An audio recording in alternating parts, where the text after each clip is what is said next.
नमस्कार, मैं अभिषेक उपाध्याय। आप देख रहे हैं टॉप सीक्रेट।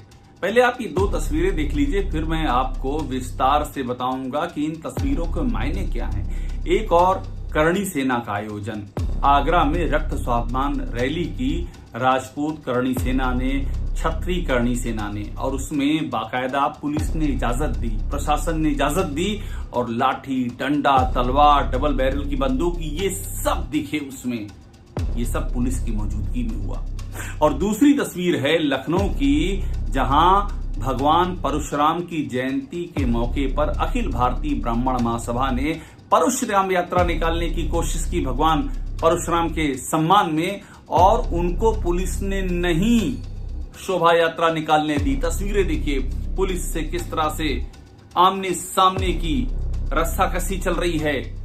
अखिल भारतीय राष्ट्रीय महासभा के जो नेता हैं, कार्यकर्ता हैं, वो बाकायदा सवाल कर रहे हैं कि हमको क्यों रोक रहे हो, भगवान परशुराम का जन्मदिन है, हम शोभा यात्रा नहीं निकाल सकते हैं। बाकायदा उनके पास वो चिट्ठी है जो उन्होंने प्रशासन की जानकारी में दी थी और उससे कहा, प्रशासन से इजाजत मांगी थी।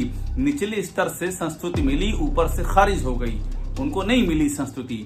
वो सवाल खड़े कर रहे हैं और सवाल बड़े प्रासंगिक हैं कि करणी सेना को तो आप इजाजत दे देते हैं, लेकिन हमको इजाजत क्यों नहीं दे रहे हैं। करणी सेना तो बाकायदा रामजी लाल सुमन, जो समाजवादी पार्टी के सांसद हैं, उनको धमकी देते हुए आयोजन कर रही थी। शस्त्र उसमें लहराए जा रहे थे, लगातार धमकी, हड्डी तोड़ कुटाई की धमकी दी जा रही थी और उसको प्रशासन ने इजाजत दे दी।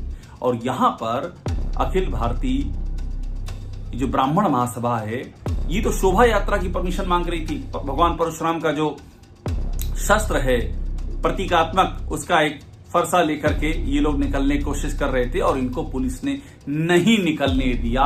और यही सवाल खड़े होने लगे कि आखिरकार ये क्या है। करणी सेना का स्वागत है और भगवान परशुराम की जयंती के मौके पर शोभा यात्रा के रास्ते में दीवारें खड़ी की जाएंगी। हमने बात की अखिल भारतीय ब्राह्मण महासभा के राष्ट्रीय अध्यक्ष राजेंद्र त्रिपाठी से, उनको सुनिए। हाँ, करणी सेना को परमिशन की जरूरत नहीं है, इसलिए कि वो, हमें लगता है या जो चर्चा है कि वो सरकार द्वारा संरक्षित और संपोषित है। हम लोग किसी के अधीन काम करने वाले नहीं है कि जो चाहे वो गुलाम बना करके काम करा ले। ऐसा अखिल भारतीय ब्राह्मण महासभा का कोई सिपाही नहीं है। तो वो संपोषित होगा, संरक्षित होगा, उसको आगे बढ़ाने का ये सोच होगी। हैरानी की बात यह है कि ये सब तब हो रहा था जबकि अखिल भारतीय ब्राह्मण महासभा के कार्यक्रम में खुद यूपी के deputy CM Brajesh Pathak invite थे और वो आए भी। यहां पर पूर्व उप मुख्यमंत्री दिनेश शर्मा भी इनवाइट थे।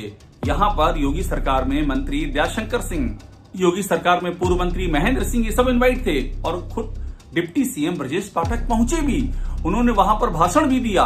और इसके बाद उस आयोजन में ब्राह्मण महासभा के भगवान परशुराम की जयंती के दिन जो आयोजित किया गया, जिसमें कि खुद डिप्टी सीएम पहुंच रहे हैं, उसकी शोभा यात्रा को पुलिस ने रोक दिया।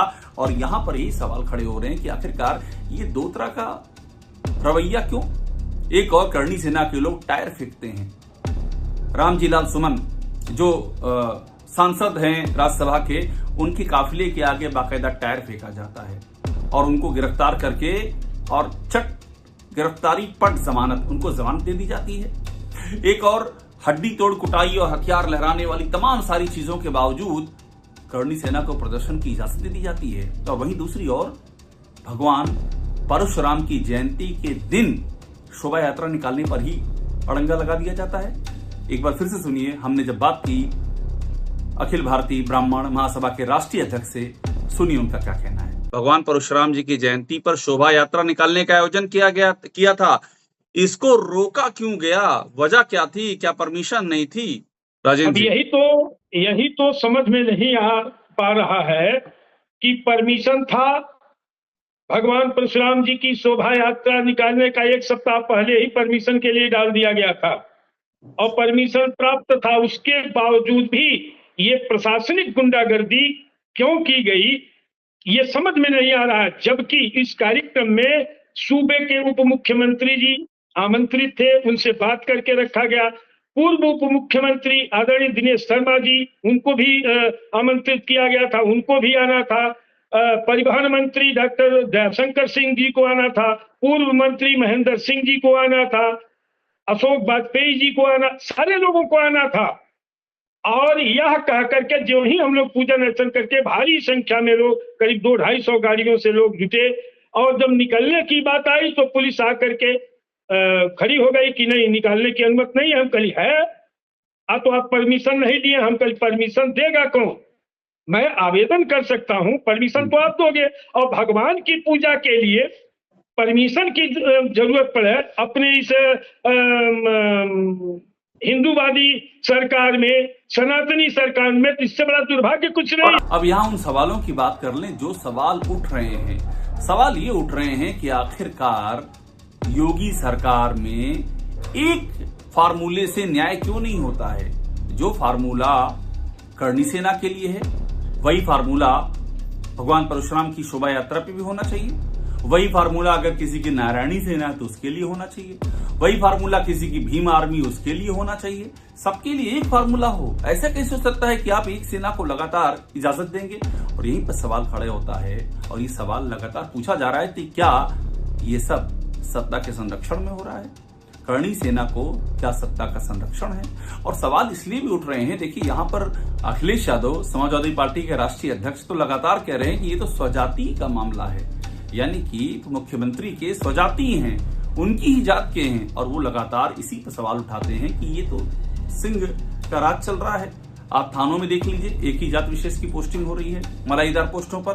तो ये सब लगातार सवाल उठ रहे हैं। और मैं फिर कह रहा हूं कि जहां पर खुद यूपी के डिप्टी सीएम ब्रजेश पाठक को जिस कार्यक्रम में आना और वो पहुंचे भी, अब एक बार सुन लीजिए उन्होंने पहुंचने के बाद कहा क्या कि भगवान परशुराम जी की जो ताकत घर से की है वो हमारे नेता माननीय प्रधानमंत्री नरेंद्र मोदी जी को मिले, और जो दुश्मन सीमा पार करके भारत में अशांति स्थापित करने का काम कर रहे हैं उनको करारा जवाब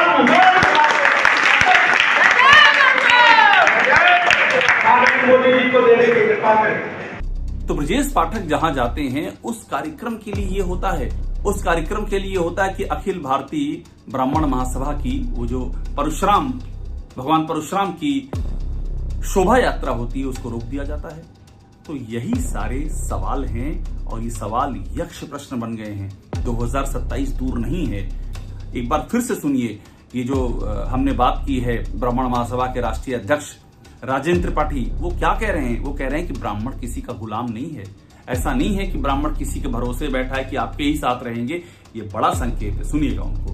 देखिए, हमारा संगठन का खुला नारा है, जो ब्राह्मण हित की बात करेगा उसी से मेरा साथ रहेगा, वही देश पर राज करेगा। Clear cut. न मैं किसी नेता का गुलाम हूं, न किसी मंत्री सांसद विधायक का हूं, न किसी पार्टी का हूं। जो भी हमारे समाज का हित करेगा, पीड़ित ब्राह्मण को न्याय देने दिलाने का काम करेगा, संगठन के मिशन का साथ देगा, अखिल भारतीय ब्राह्मण महासभा का एक एक कार्यकर्ता उसका गुणगान करेगा, उसके साथ रहेगा। और ये उस सब दौर में हो रहा है जब पहले से कई सारे सवाल खड़े हो रहे हैं। जब हाथा को लेकर के सवाल अखिलेश यादव खड़ा कर रहे हैं कि हाथा नहीं सुहाता।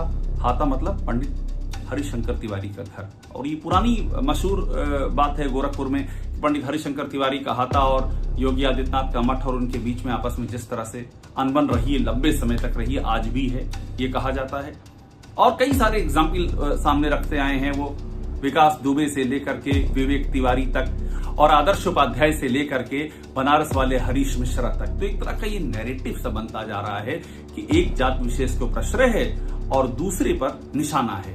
और ये ऐसे में इस घटना का होना, इस घटना ने एक बार फिर से इन्हीं सवालों को जन्म दे दिया है। ये यक्ष प्रश्न है। इस प्रश्न पर सरकार को विचार करना पड़ेगा। सरकार को चलाने वाले जो नीति नियंता हैं उनको सोचना पड़ेगा, क्योंकि अगर ये बात जहन में बैठती गई लोगों के कि जातीय भेदभाव हो रहा है और सरकार के संरक्षण में हो रहा है, तो ये किसी भी लोकतंत्र के लिए शुभ संकेत नहीं है। ये किसी भी लोकतंत्र में सत्ता पर बैठी सरकार के लिए भी शुभ संकेत कतई नहीं है। टॉप सीक्रेट को देखते रहिए, लाइक कीजिए, सब्सक्राइब कीजिए। आपको यहाँ वो सारी खबरें मिलेंगी जो और कहीं नहीं मिलेंगी, सिर्फ यही मिलेंगी।